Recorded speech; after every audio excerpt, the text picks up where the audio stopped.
Okay, so we're going to take it a little bit into the how to. Oh, this is my manager. I mean, my daughter.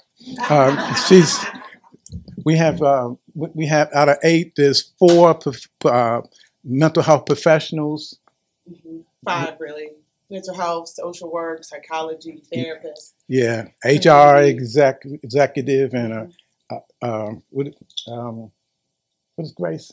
Aerospace engineer. Yes, yes. We don't know where she came from. Right. Yeah. Okay.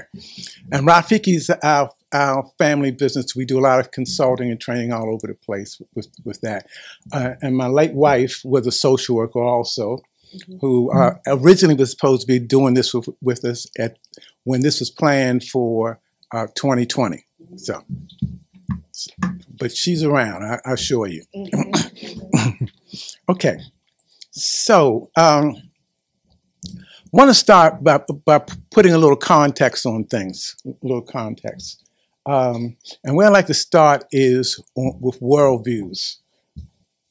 A lot of this work was done by brother Edwin Nichols, and basically said there are 2 major worldviews that most of the conceptualization comes out of. There's many worldviews, but these 2 represent the extremes, and one is called linear, Western, or Eurocentric, and another is called relational, Eastern, Afrocentric.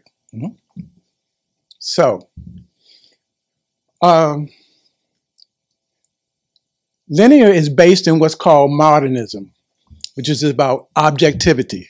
In order for something to be real, I have to be able to demonstrate it at will and show it to you. Direct cause and effect. Everything has a cause and has an effect, and out of that comes universal truth. The whole issue of empiricism comes out of that. And it was, in many ways, modernism was a response to the superstition of the Middle Ages. So it's about, let's get things clear and clear statement of the facts. But that's one way of looking at things. Now, linear is where most of our systems are based.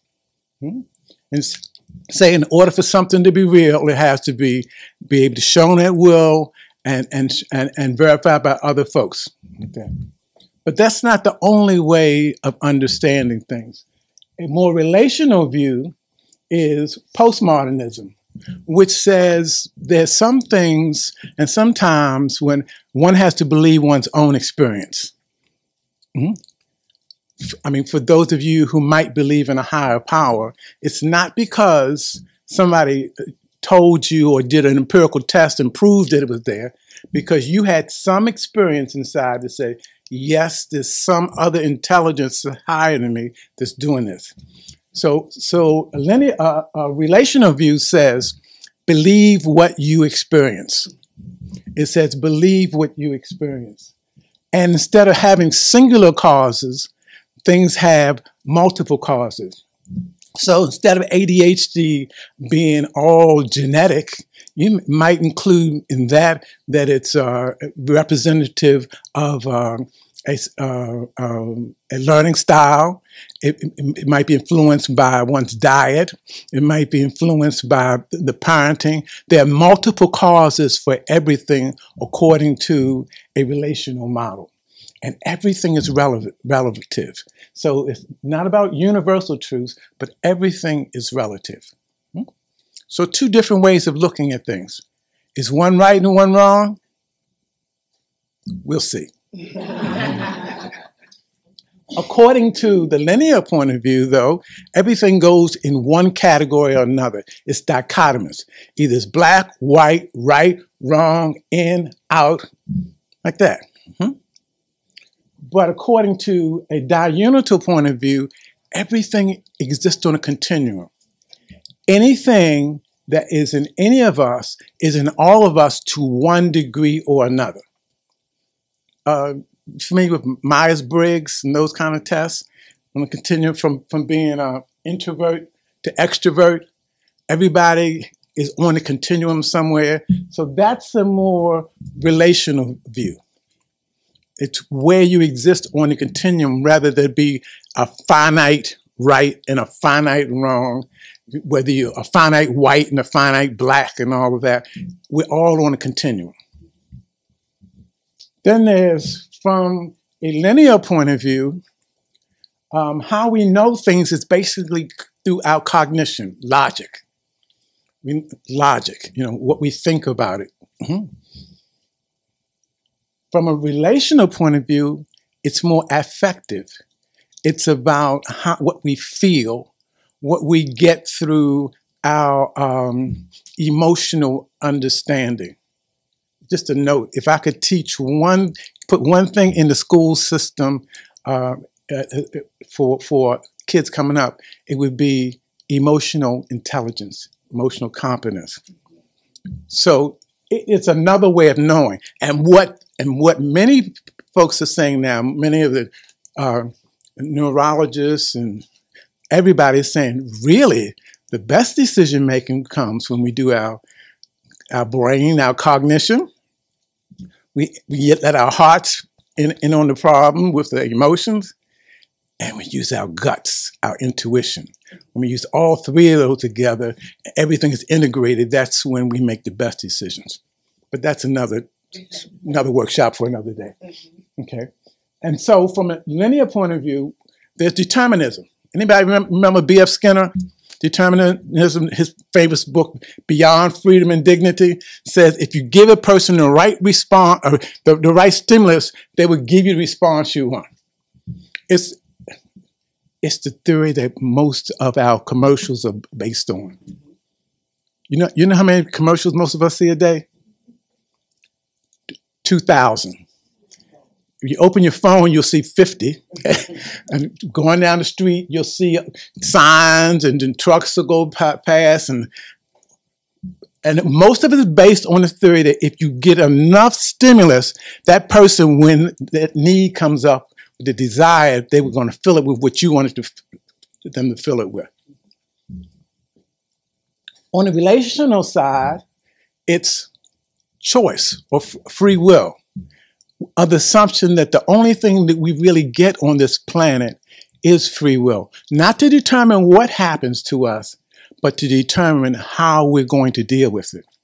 I've had the privilege of working in a lot of different settings, and I've at points I worked in penal institutions, and I've seen people go to jail and certainly come out twice as crazy as they went in.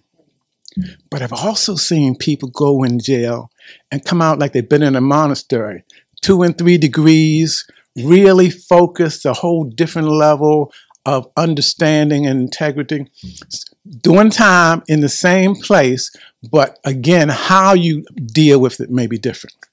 So 2 different ways of looking at the world. You figure out which one was right and which one was wrong yet? Okay. So there was a Senegalese scholar named Diop. I think it's Chia Diop. And he had what was called the 2 cradle theory.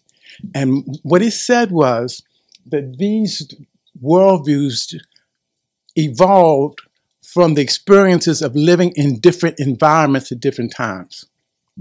Very naturally. So he said down by the equator, where it's hot, where there's plenty of food and stuff, that a more relational view developed. People would get up early in the morning, go fishing, hunting, whatever, about 10 or 11 o'clock. They come back and they're sitting around, they're communing.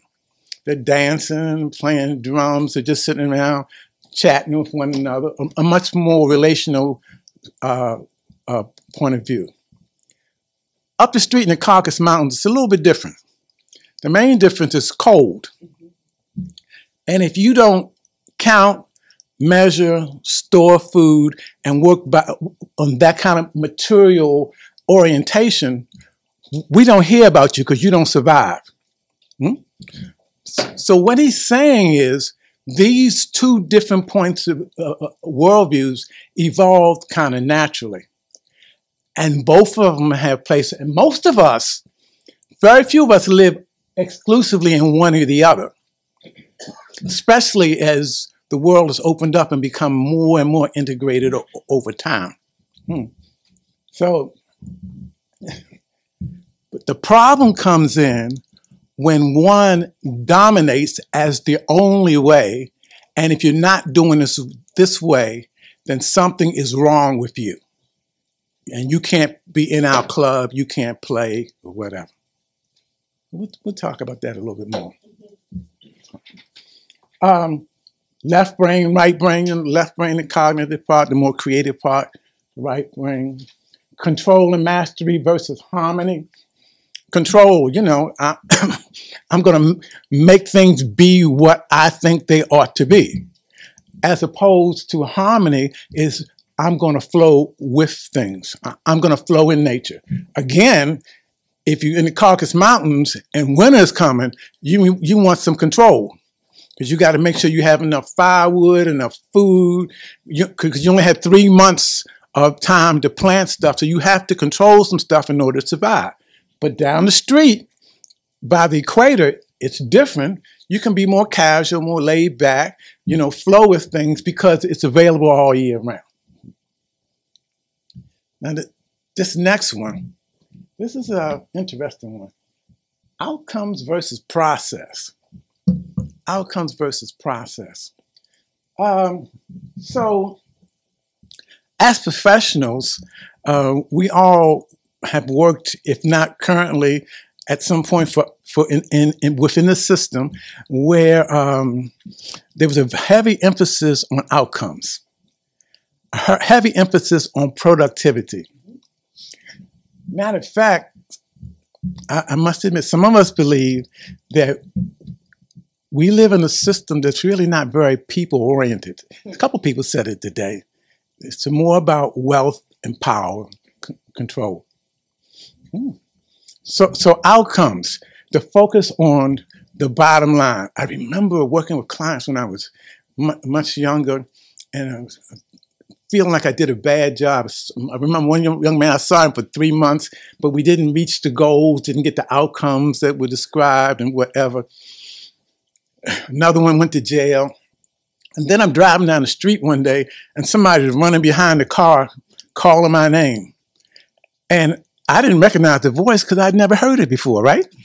It's this client 2 years later, and he's stopping to tell me how much he got out of me and how much valuable it was because of the process of our interaction. We didn't meet any of the goals that were described in the time like that, but it was a healthy process that he got out of. Or another one that went to jail, and I said, oh, I failed on that one. I'm playing tennis on the court. He stops me in the middle of the game. He's coming across. I said, hey. He said, I just want to thank you for da-da-da-da-da. I said, but you went to jail. He said, no, you don't understand. I was going to jail way before I met you. He said, and you don't know, but you have to have skills in jail, and you gave me skills. Mm-hmm. Oh. So, again, this is one of the things that really binds us up a lot as professionals. But I'm not suggesting that you don't do your job and get your outcomes. I'm just encouraging you to think about it this way. Render unto Caesar what Caesar's. But when it comes to your clients, it's the process that may be the most important, especially if you're dealing with people of color or of indigenous populations. But I found out, my experience is it works for everybody. Finite facts versus relativity. Okay? So again, what is a fact? Is it a fact that, we have different races? Or is it an agreement, a constructed agreement? Is it a fact that this is Milwaukee? Or is that agreement we have right now? Has it always been Milwaukee? Will it be called Milwaukee in 20 years from now? Or is that a social agreement? The race thing? what, the last 400 years, it started really in the 1600s. In the 1600s, because bringing blacks and whites over as indentured servants, and then the indentured servants became kind of hard to manage. So at a point, the white ones were co-opted into the system. You're part of us. You can be a manager. When you do your time, you can get a little piece of land and whatever. It's them guys that's the problem, like that. So it became the divide and conquer. Somebody was talking about it a little while ago. Divide and conquer became the way to manage. Sometimes it's amazing to me. When I remember when Obama was president, and he was trying to get the what was the medical thing, Obamacare through, you know, and even during that time, in parts of the Deep South, Doctors Without Borders would come in, have to fly in and set up shop, and people would get services or start at 6 in the morning to stand in line to get services, just like in a so-called third world country. but at the same time, they would vote against the more progressive way to get their medical care because, you know, you're in the club. And the club means that, you know, you're better than somebody and, you know, whatever, you're different. So all I'm saying is there's more than one worldview. The clearer we are about that, where we stand, where the people we work with are, the more effective we can be. And awareness is power. Awareness gives us choices, gives us options. So we don't have to be stuck into one worldview because it supports the system. I love the way today everybody kept coming back to the system. Much of this we're talking about is about the system. And I'll tell you a not so flattering thing. The system is in all of us because we all get some benefit from the things we read and from where we get paid and the things we believe in and what we watch on TV. The system is in all of us. So part of how we deal with it is we deal with the energy that we give up. Because ultimately, everything that's physical boils down to energy, including us. And when we interact with anybody, we bring our energy to the party. So if I believe you can fly, if I believe you're competent, if I believe you're worthy, or believe those things about me, then I'm helping that to happen. What's the thing? As a man thinketh, as a man thinketh, as a woman thinketh, as a community thinketh. James Allen, classic, you know. I help create that situation by the energy that I bring to the party. Whether I'm working with one individual or I'm leading a bunch of individuals who are working with a community like that. So just really quickly, as opposed to focusing in on what's wrong, you know, the system, right? Well, we do a couple things in our work. We have set the foundation for how we engage, how we facilitate that energy, right, to create the healing that we want to see in our communities by first understanding those lenses that we just talked about, those worldviews. And then secondly, by dismantling these systems, the racism, the oppression that exists within each of us. I would love to be a Dr. Dyson, a Dr. DeGrew. I would love to stand up and take a bet to these systems and watch them crumble. I know that that's not my ministry. That's not my calling, right? And so what is the alternative? To continue to be an agent of the system or to do what I can do, right? To be able to facilitate, to create change. And so for us and in our work, where there starts is with us. Right? Because we are the system, because we are agents of the system, because we participate, because we benefit, we have an opportunity. Systems are made up of people. I don't know if you've heard. And so if that is to shift, it also can start with us as well, right? And so much of what we do is to start with that kind of racial healing piece. Let's dismantle what's in us. right? And then begin to build a foundation on what we know is healing and good for our folk. So, social workers, caseworkers, psychologists, even. I don't, once upon a time, our professions kind of came about very heavily rooted in medicine, right? Medicine as a means by which healing occurs. And so, what we know now that we really didn't acknowledge for so much of our years in practice, that medicine is race-based. Medicine is, in fact, is part of the foundation of the systems that are used to oppress, right, and marginalize folk. And so, the AMA came out in 2020, like so many of our amazing systems did, to apologize for its contributions to racism and oppression and white supremacy in the treatment of people.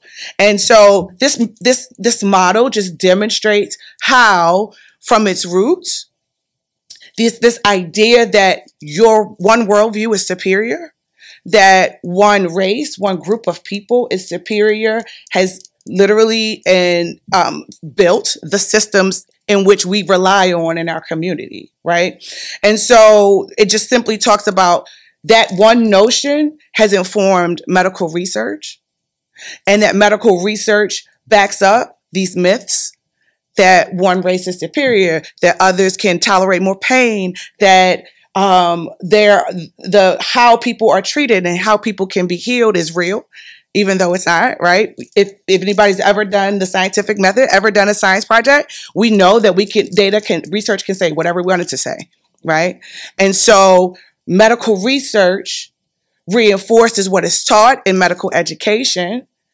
And so we have generations of medical providers who come out of school believing that Black people can endure more pain, that Black women can endure more pain and therefore don't need the medication, don't need pain management, don't need the same levels of care and support as other people. They come into the medical profession believing it. They come into the medical profession believing it. And then are certainly trained that way. And then when they come and show up to your medical room and you're having a medical emergency, provide treatment and care in such a way in their clinical practice that ultimately promotes and continues to promote health inequities, right? And so here we are today trying to figure out how do we, fix the systems. The systems aren't broken as has been shared with us today. The systems are operating exactly as they've been designed for all the purposes for which they've been designed. So there are slides and slides and slides of data here that just talk about how this race-based medicine has created so much inequity and health disparity in our communities. And we could probably go on and on and on, and I won't, because I'm sure you've seen and heard many of these statistics about access to healthcare, about poor living conditions, about poverty, about health indicators like obesity, like asthma, like hypertension, diabetes, the list goes on. We then look and shift talking to and begin to think about mental health disparity, how African American adults receive prescription medications for mental health services significantly less than their white counterparts, right? So we talked about medication prescription earlier today. We talk about mortality rates. We can talk about infant deaths to Black mothers, maternal death for Black mothers, the disparity. You guys have seen the statistics. And so when we go and begin to think about what is it that needs to shift, we propose that it has to start with us as the practitioner, right, in our work. Because if we can't take the bat to the system necessarily and fix, right, or even dismantle those systems. We have to kind of do it from a lens of how can I show up to this work with the energy necessary to facilitate the change. And so Then we think about social work.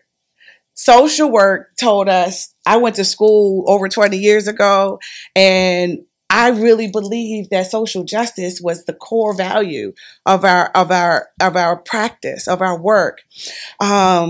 Dignity and worth of a person was critical to the healing of our communities, competence, integrity, relationship, service. So I'm like, yeah, I'm here for it. And then as I continue to learn and grow in this work, I'm confounded, right? Because all of our principles are rooted in white supremacy and in systemic oppression. And we're supposed to be the folks that are like, no, we reject that. And so it's a little confusing. The roots of social work in the United States are tied to the eugenics movement. And the theories used in social work are theories based on white, cisgender, heterosexual, patriarchal, capitalistic worldviews. All of this is to say that social work does not live up to the expressed commitment to social justice. So can I get my money back from student loans? No? Okay.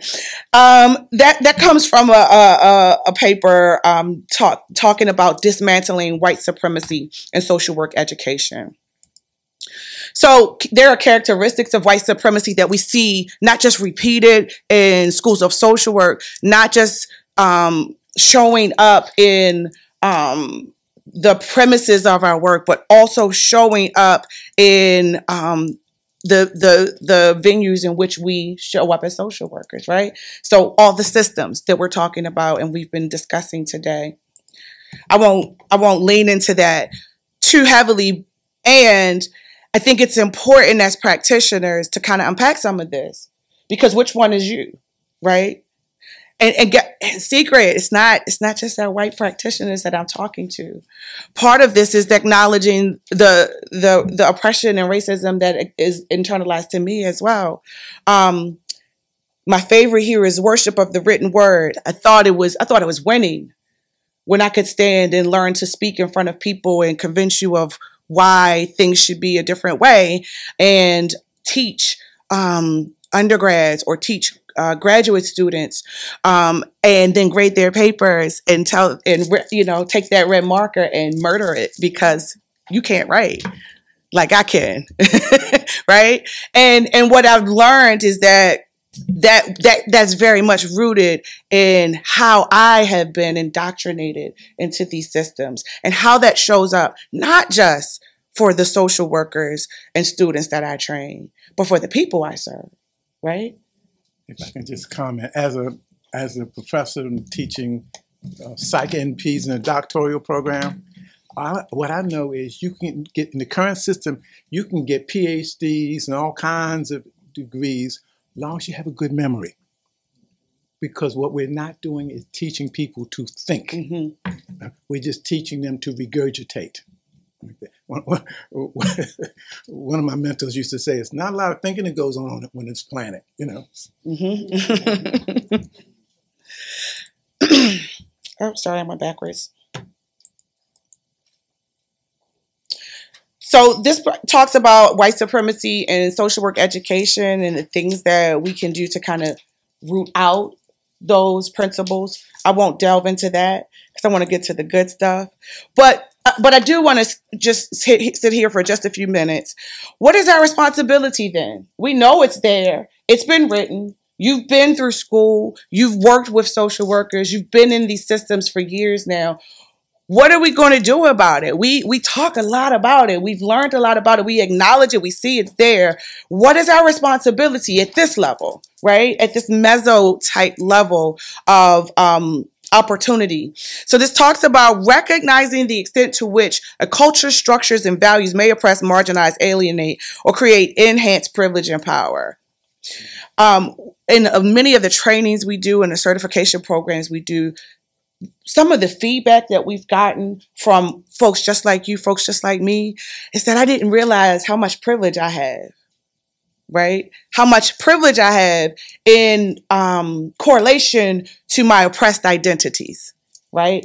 We think because we have these different oppressed identities that we too are struggling and we too don't have power. And you're in this room, you live indoors, you have a degree, you get paid every 2 weeks, twice a month, maybe monthly. You have privilege. You have privilege. And so here's the thing. And this is what we call the white folk to do every day, right? Own your privilege and then utilize that, leverage that privilege, right? In service to others to dismantle this system for all of us. Gain sufficient self-awareness to eliminate the influence of personal biases and values in working with diverse groups. If you're not clear what your biases are, what's the Harvard implicit bias test? Just take that. It'll give you more than you want to know. Yeah. Let's see. Recognize and communicate our understanding of the importance of difference in shaping life experience. It is because we are indoctrinated into a linear worldview that insists upon competition, that yours is better or mine is worse, that you're right and this way is wrong. The idea of mandated reporting, as so amazingly put, is because we are making a judgment that your way of living, your way of parenting is inherently wrong, right? And so this is suggesting, this is requiring us to observe people's strength, capacity, brilliance, humanity, through the difference, the variation, and uniqueness of their life experiences. Understand the forms and mechanisms of oppression and discrimination. Y'all do that. Y'all are great social workers, great service workers. Advocate for human rights and social and economic justice and engage in practices that advance social and economic justice. And so advocacy feels really big. I appreciate Dr. Dyson's speak this morning. Like, I'm never going to be on a national stage, taking the bullet, right? And speaking and articulating and advocating for the masses in the same ways that he and so many others do. That's not my calling. But advocacy doesn't happen on main stages, right? Real advocacy in our communities and for our folk really do happen by sitting in their living room, and figuring out how we do this in partnership and together in collaboration to support you and your family, right? And getting your needs met in the face of the oppression that exists within our systems, right? That's advocacy. That's advocacy. So how you do that has to start first with your own self-awareness and recognizing the power and privilege you do have, right? Then how you dismantle the oppression that exists within, the racism that exists within, right? And then how do you leverage that energy that you have to create the synergy with the folks you serve to really, as I say often, cook with grease, to really get the party started on the healing process for our folks. Okay. So Don't fall. Okay. Just click. Just click. Nope. Wrong way? Mm-hmm. Okay. There we go. Okay. So real quick, one of the major issues we see in this is how our system is pathologically oriented. We are trained as professionals and socialized as citizens to look at what's wrong, look at what the glass is being half empty. So we are constantly looking at what people are not doing, and that's based on a judgment about how well they fit into the box of the gross national product. See?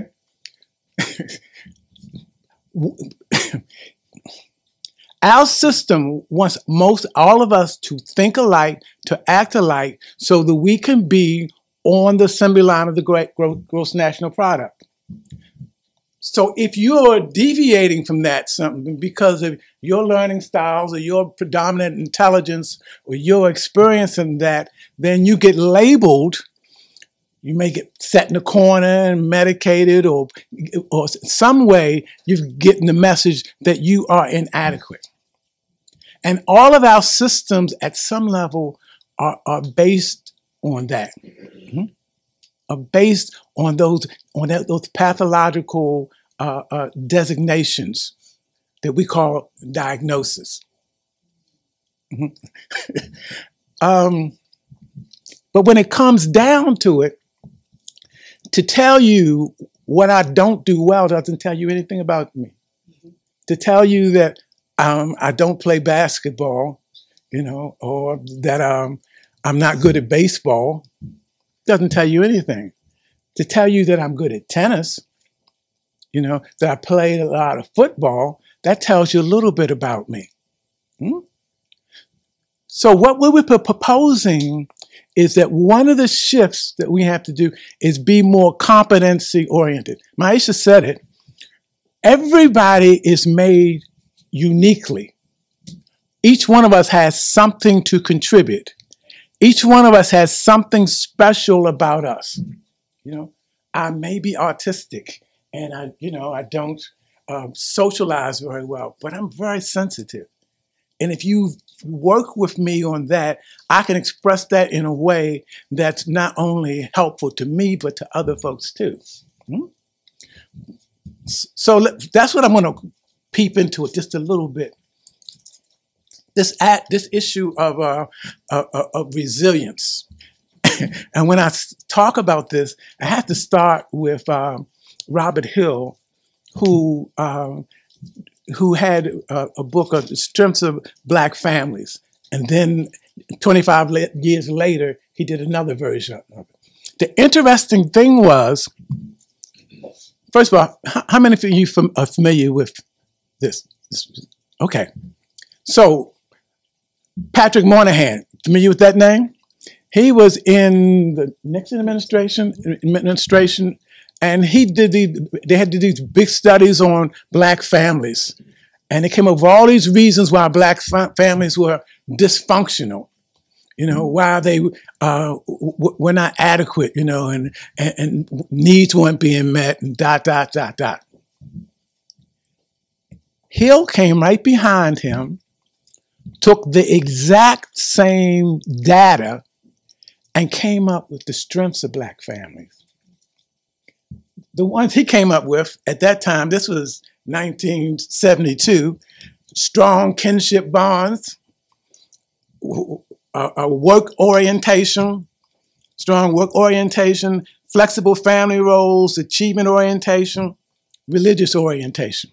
He said the families that were doing well had those things. And resilience is more than our ability to survive. It's our ability to thrive in the face of adversity. So he said the families that were making it had those things going for them. So he said, let's look at that. So he did the study in 72 and came up with those. And then he did it again in 97, 25 years later, and came up with the same thing. Same thing. Second time. So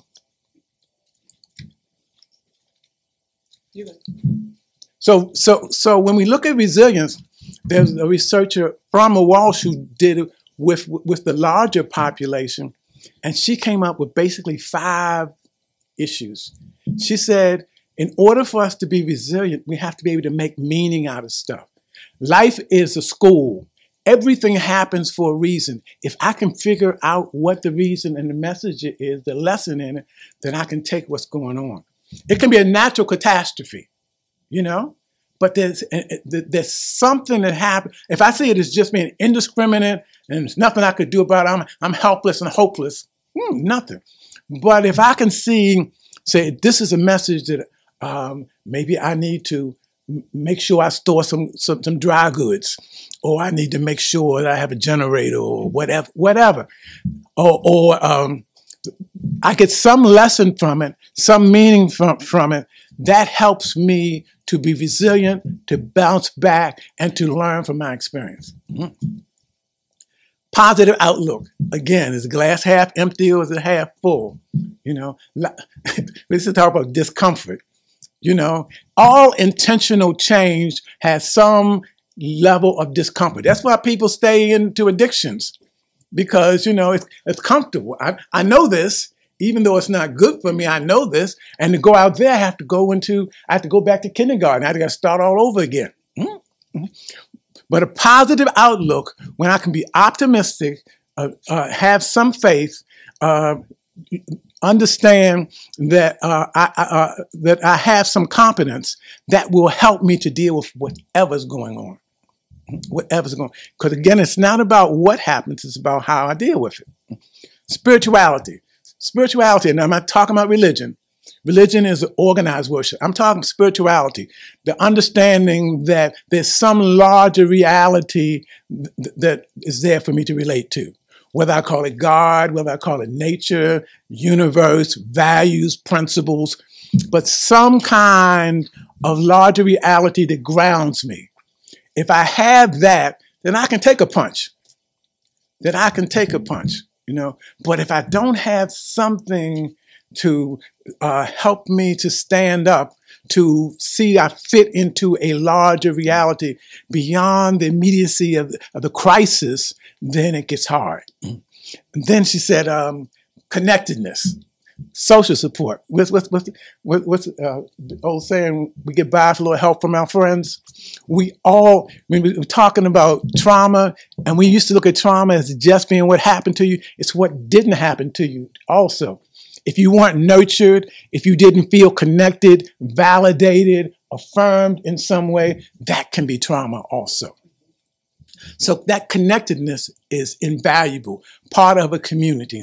And two things, everybody wants to be good at something and a part of something. If I can't be good at something that's socially acceptable, I'm going to find something else. And I'm going to find a group to relate to who may or may not be socially acceptable.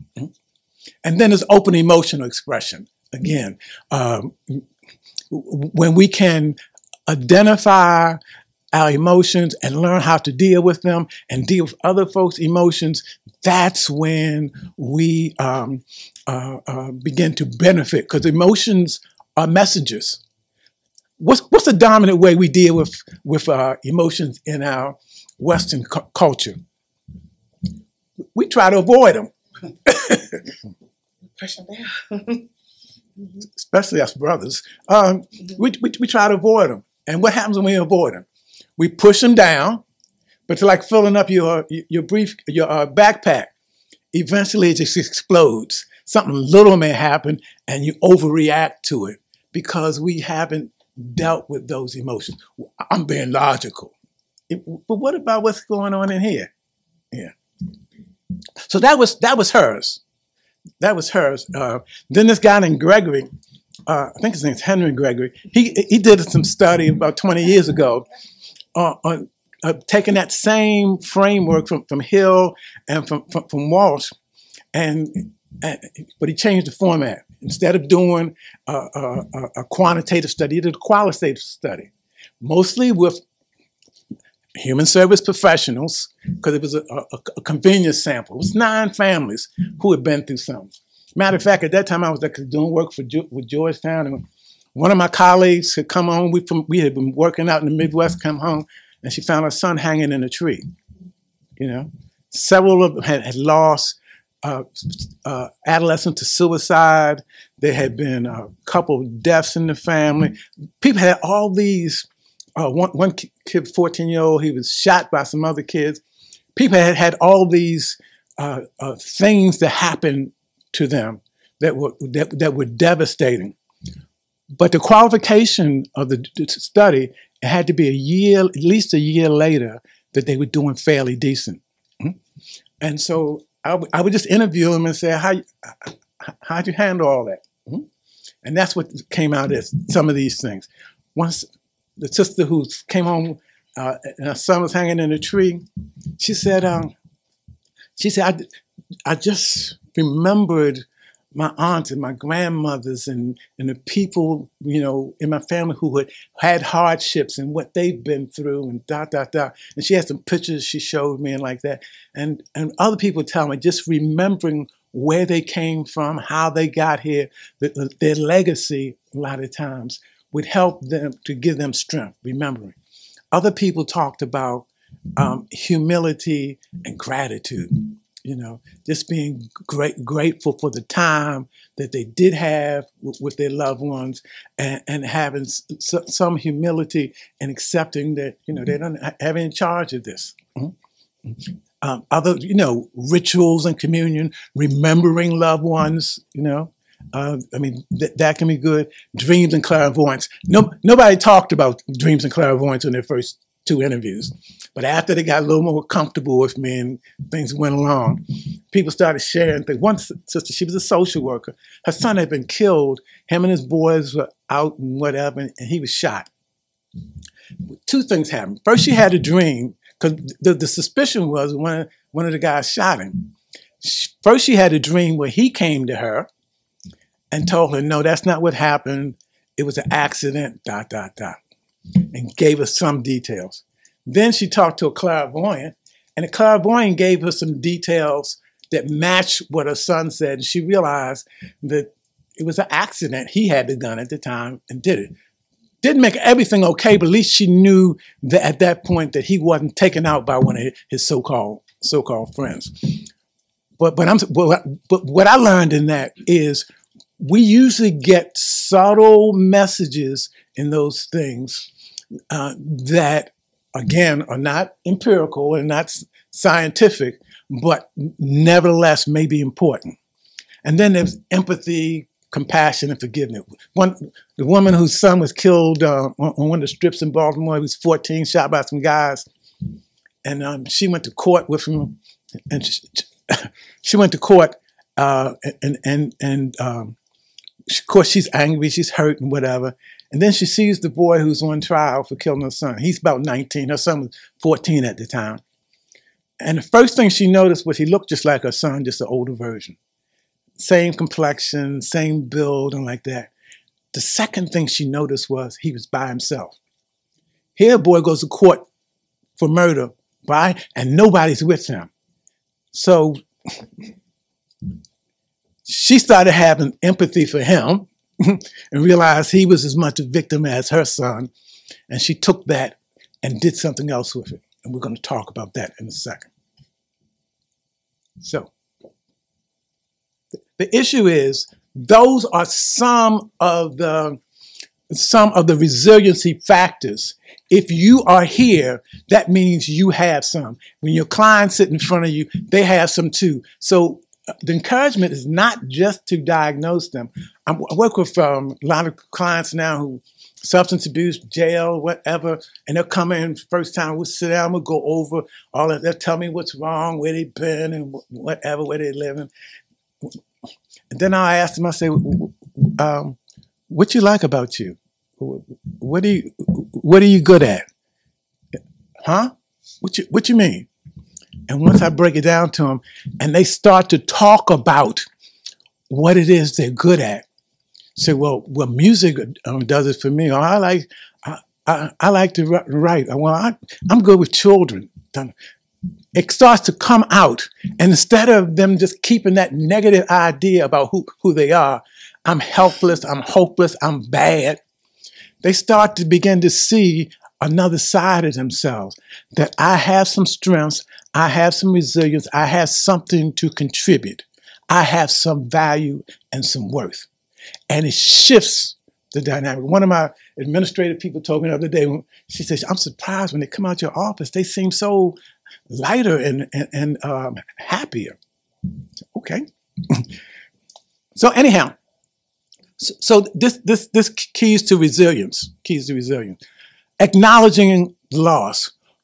What you lost, whether it's an idea or something physical or a person, sense of control. That's what diversity is.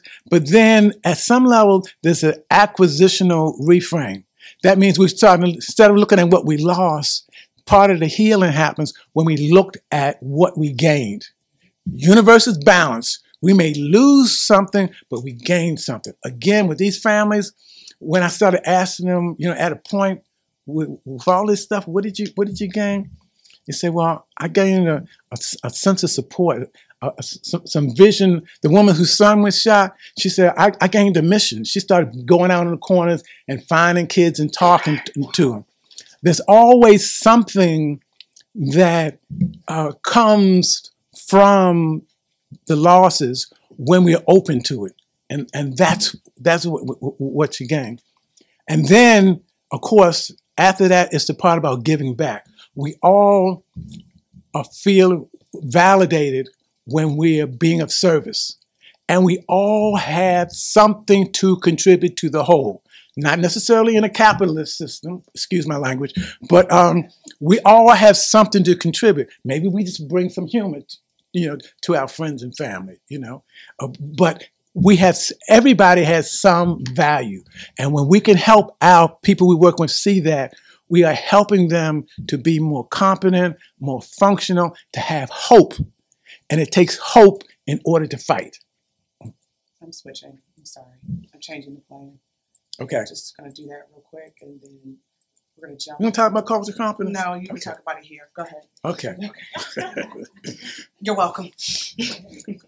Cultural competence. What's the definition of cultural competence? But the key thing is, we are not the ones who determine whether we're culturally competent. It's the people that we work for that get to say whether we're culturally competent. It requires a certain openness.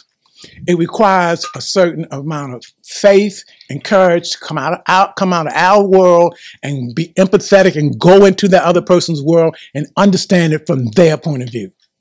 And then design some interventions collectively with them. But that means we have to come out of our world and really move into the servant mode. So when we talk about an Afrocentric approach. 10 minutes so they can talk, ask questions.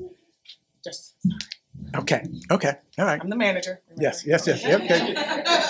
It's a hard job, but somebody got to do it. Somebody's got to do it, man. Okay. So when we talk about Afrocentric approaches, we developed a couple of models. Actually, one is Ayurvedic and more Ayurvedic and combination of that in the structural family therapy model. Another is from an Afrocentric model. It's usually about being spiritually oriented, family focused, no matter if you're working with individuals or not. There's always a family, at least emotionally tied in. Even the people that say, "No, I never met my dad." Yeah, but he in there, she left me, whatever. Well, you got feelings about that. You're still connected to her. Competency-based, values-driven, holistic, and systemic. Boom. Okay. So we talked about some of these. Spiritually oriented things. Basically, we're talking about a sense of meaning and purpose. Everybody was made the way they are for a reason. And when we're looking at strengths and competencies, we're doing more of the work of trying to help them to find their place. It's not just whether you can do what functions for a capitalist society. Okay. Characteristic of effective interventionists. Abilities to suspend personal culture and judgment. That's the first thing we have to understand. Each one of us is a product of cultures. Each one of us is multicultural and unique in that. None of us is 0.0. None. That's one thing I love about this work with diversity and cultural competence. It's just making it clear all of us are in the same pot. We are coming from a perspective. The clearer you are from that perspective, the better. Vulnerability. If you're not willing to be vulnerable, it makes it difficult to really connect. Or have the expectation that the folks you serve then be vulnerable to you. Yeah. Mm-hmm. Ability to understand from the other person's point of view, again, come out of your world and be able to go into somebody else's world. Sense of humor, we usually laugh at stuff later. If you can laugh at some of it, respectfully while it's happening, that helps.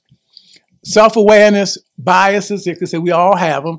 Ability to seek help, yes. We all need a supervision, if not formal supervision, peer supervision. We need it, and emotional competence. Emotional competence.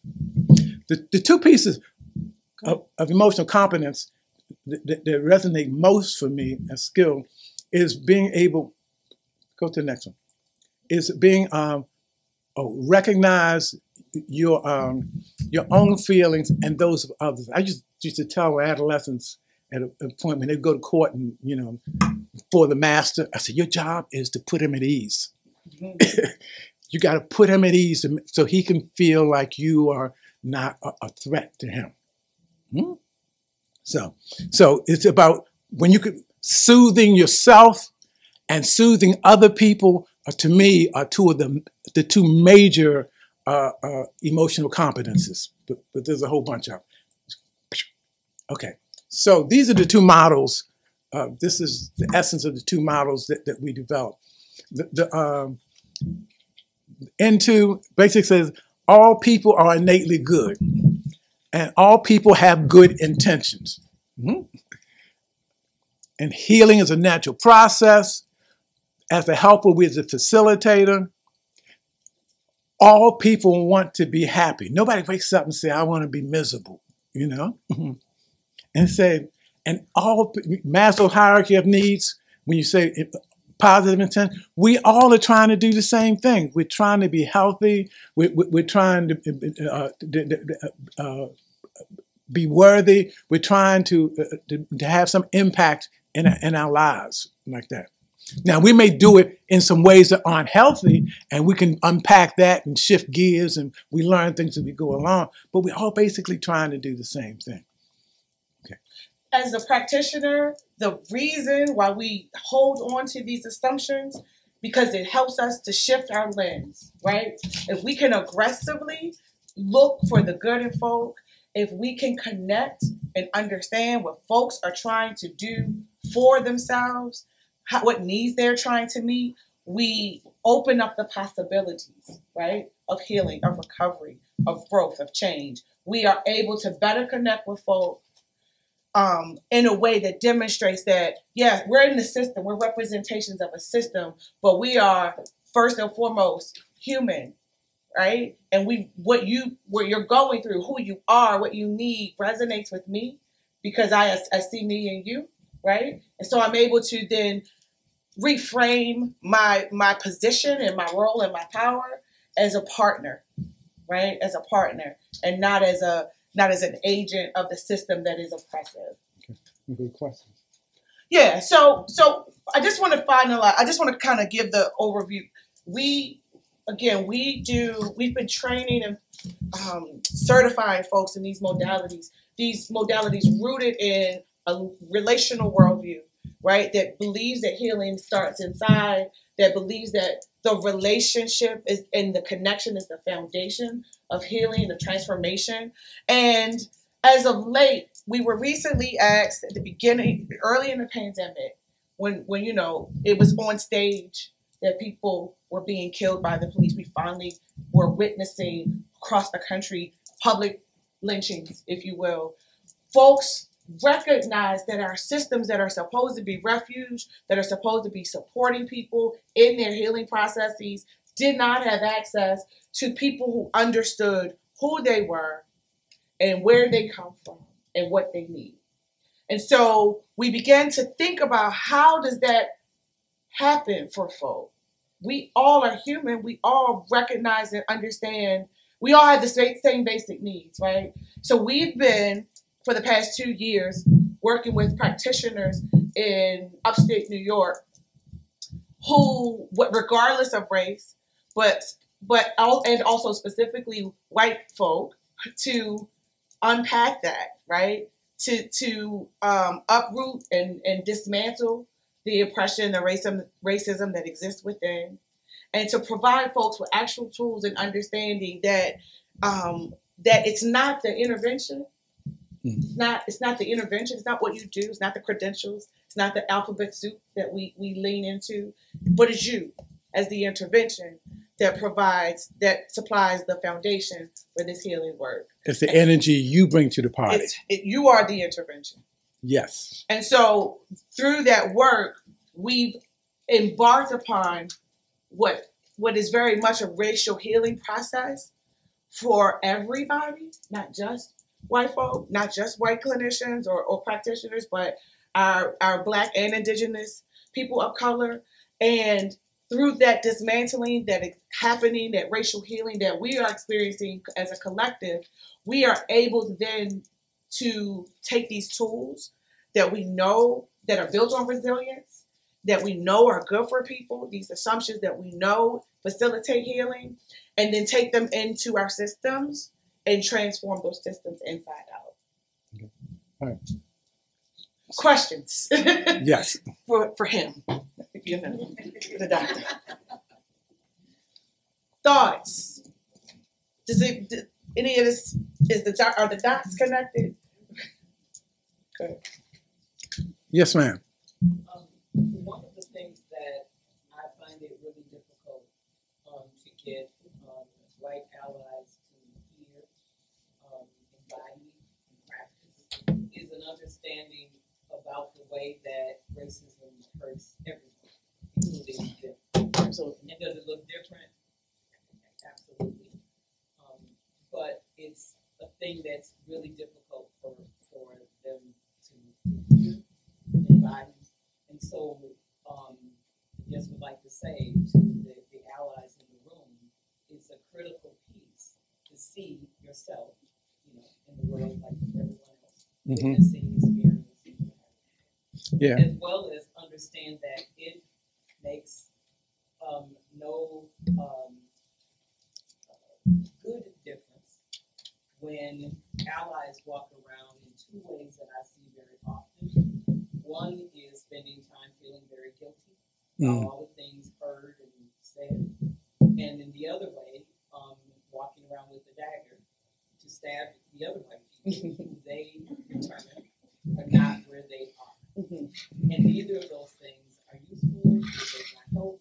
And so I ask allies consistently, spend time, do your work, all the things that y'all were, you know, expressing up there, do your own internal work, then collectively you can do what it is that needs to happen. Yeah, I mean, to me, race is just a stand-in for class. You know, I mean, you can look at Europe before it started importing slaves. It was a heavy classism thing going. People were being traumatized and whatever. And divide and conquer, you know, use race to do that. But this is about, to me, this is about power and privilege. Anybody here remember Monopoly? To many ways, it seems to me, we're at the end of the Monopoly game. You know, when somebody got Boardwalk, Park Place, and the rest of us are just playing because we don't know how to get out the game. The game is really over. We don't have to tear down the system. The system is dysfunctional. It is coming down anyhow. The issue is, are we going to be a part of it? Or are we going to be a part of the new world order? No, that's the wrong language. Are we going to be a part? Are we going to be part of what's growing or part of what's dying? Because this thing is not. 1% of the people have, what is it, 30-something% of the wealth. 10% has 60-something% of the wealth, and the other 90% of us are fighting over 30% of it. Those are 20-year-old statistics, right? So it's like the system is broken, and the politics is not going to fix it. But the hearts of people, our interactions, our energies, our willingness to be consistent with our highest values, that's going to shift. Because many systems say we're at the end. Some people talk about 4,000-year cycle. Some say a 6,000-year cycle. But the bottom line is the way we've been interacting on this planet is not sustainable. And those of us that intend to be around in one form or another, it's shifting time.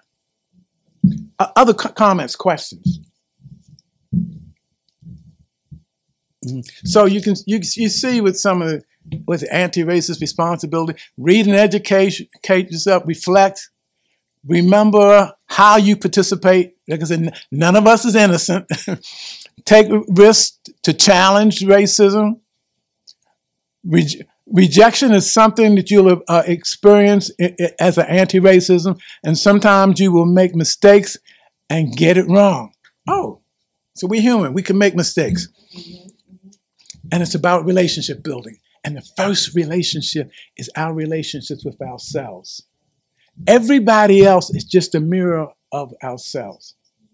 You know, when you say, oh, I hate a liar or a thief, what am I really saying? I hate the liar or the thief that's inside of me.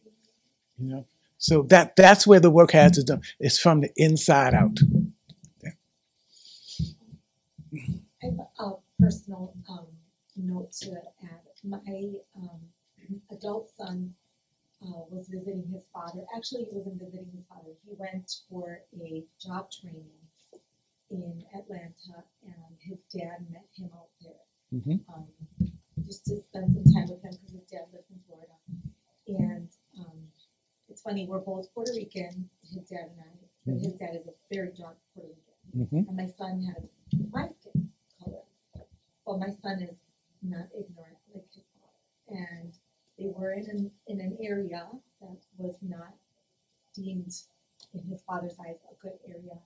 And his father's comment was, I can tell which ones are, I don't remember the exact word, but which ones are the bad ones and which ones are the good ones. And my son, who's very respectful and has never spoken back to his dad, literally exploded on him. And in our group text with my other children and I, he was like, I can't believe that this is my father. I can't believe that he thinks like this. And he started to ask him questions, but with an attitude. Well, tell me this.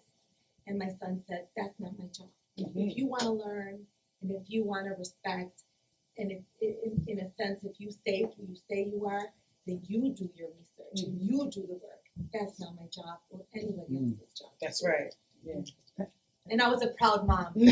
As you should be. Yeah. And grace to his father too, because racism comes out of insecurity.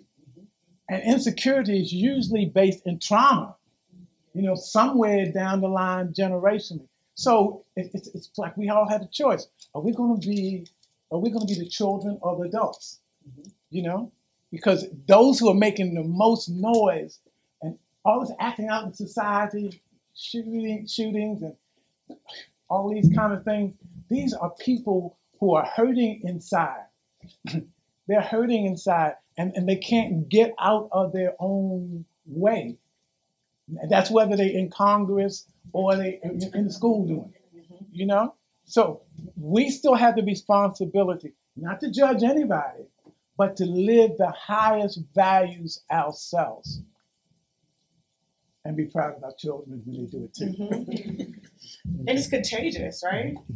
You know, again, I think about rubber meeting the road. When we take this stuff into our workplaces, the work that we've been experiencing and doing is folks are really doing the heavy lifting. They are reading, they're researching, they're dealing with their trauma, they're dealing with their experiences, and then they show up to the workplace with a different lens and a different willingness to challenge microaggressions, to advocate differently for inclusion criteria for the people they serve. They advocate differently to get the folks they serve resources. Not because it's always been the right thing to do, right? And we've all always tried to do that right thing. But when you are able to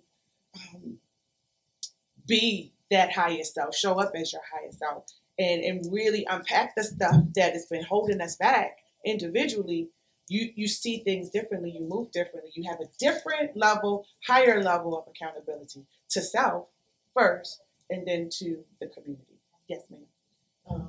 So just I guess a thought more than anything, in the beginning when you started out with the rural view perspectives, it really hit home the relational perspective. I was like, so is he just ordained to my personhood and how I see and navigate the world? But it really started to bring into perspective to me the differences in how folks will experience, Mhm. you know, just life and how they navigate. And I shifted from a practitioner, the clinical social worker, and a school social worker to now an educator. And I'm seeing that the world perspective and the differences within the world perspectives can be a barrier between my students and I. And some of it is because of the discomfort that as I introduce myself as a urban person that, you know, I have the intellect, but I'm not coming in and speaking as an educated intellectual. I'm going to come in and speak as me. I'm going to speak from my experience, because my experiences have taught me and, you know, all of those things. So sometimes I feel uncomfortable, like, you know, I'm not using the big language and stuff, but they get the point. Yeah. They're going out and they're passing their assessments and they're getting licensed. So I'm doing what I'm supposed to do. But that fear, though, of just being uncomfortable in the space with me, and then when they're out and they're practicing, has become, you know, like it's just resonated with me. That I started to integrate that there are different worldviews. Yeah. You're going to be uncomfortable when you're servicing folks with a different worldview, and you need to get over it. Yeah. And so that's been my message. But sometimes I even second guess. And the learning is a two-way street. Yes. So that's the whole cultural competence piece of it, right? The way we move through that discomfort of just the dissonance between my worldview and your worldview is to engage, is to ask questions, is to trust the person that's sitting in front of you as the authority of their culture, of their life experience, of who they are, how they are, why they are, right? That they are in charge. That's what cultural competence says, right? I was also going to add, we don't change this dynamic. We don't shift this without the comfort, without discomfort. So my conversations at the beginning of classes, we are, you know, when we start, we are leaning into discomfort. If you aren't uncomfortable talking about all the things you were always told not to talk about, then you are in the wrong class. You're not doing it right. And start over. And whereas we start, we have to go through our differences and honor our differences, because, I mean, the more diverse we are, the larger our solution finding pool becomes. If we all think alike, then we only come up with one set of solutions. So back to what Dr. DeGroot said at the end, it's about oneness. We're all interconnected. Our survival, our thriving on this planet depends on our ability to work together. And there's no such thing as throwaway people or trash. When people come up with eugenics and all those kind of things, they come up with that out of their insecurity, their fear. So you say, am I moving out of fear? You know, the anticipation that I can't handle what's happening, or am I moving out of faith? The understanding that I will handle whatever it is. Yes, ma'am. We got one more. Yeah. I want to know how we can progress from the view of outcomes of doing, you know, A, B, and C for being able to get your child back, let's say, right? Yeah. To more of like the other side that you had over here, which was more of like that community-based, that like different orientation. Like, how can we mix those two up where we can, you know, do them progressively together so that we can have outcomes still, but at the same time still meet the person's needs and family's needs, so that we can have that family being unified. Okay. That's what we want to go to the new one, right? Right. So that requires the individual work. That requires self-care. So I can heal through my stuff. So I can become more emotionally competent. So I'm willing to be vulnerable in the session. So I'm willing to engage and learn from the person that I'm working with. So that means I have to be, as one of my mentors said to me one time, you have to stay in shape to serve. You know, when you get anxious, when you're tired, when you're feeling beat up, when you're feeling overwhelmed by all of the things you have to do, you probably don't get the best attention possible to your clients. But when you're in a good space, when you're feeling taken care of, rested, focused, then you're going to give more of yourself healthy, holistic way. So that might be, whether that means working on your sleep, your diet, some more spiritual practices, whatever, some more interpersonal interaction support. But that's about you having a treatment plan for you that helps you to be how you need to be so you can be in the best shape possible. I just like to add, just to your points of the worldviews, we all, especially within our systems, function and operate on both worldviews, right? You can live in America and not be heavily oriented in a linear worldview. However, most of us, deep down in our core, lean into all of those different virtues of that relational worldview. And the reality is, as you really just identify, the solution is in the integration, right? The solution is in the integration. And so outcomes versus process. Check the boxes. Check the boxes. But when you are face to face with folk, do the real work. Do the real work. I call it, type it up the way it's supposed to be typed up. Right? He says it all, render what's to Caesar, right? But when you are face to face with folk, we're gonna check all these boxes, Ms. Jones. But let's get to what do you want for you and for your family. Let's figure that out. That's where the real work happens. We do the best work with people that we like and respect. So the first job when you start meeting with somebody is you got to find something that you can relate to with them. Something so you can start to feel good about them. Yeah. And like I said, when you write it, you might have to write it up all pathological in order to get it funded like that. But leave that over there. Yeah. But then get in there and do the work. Thank y'all. Go to your session. Go to the next one. Thank you so much for your time.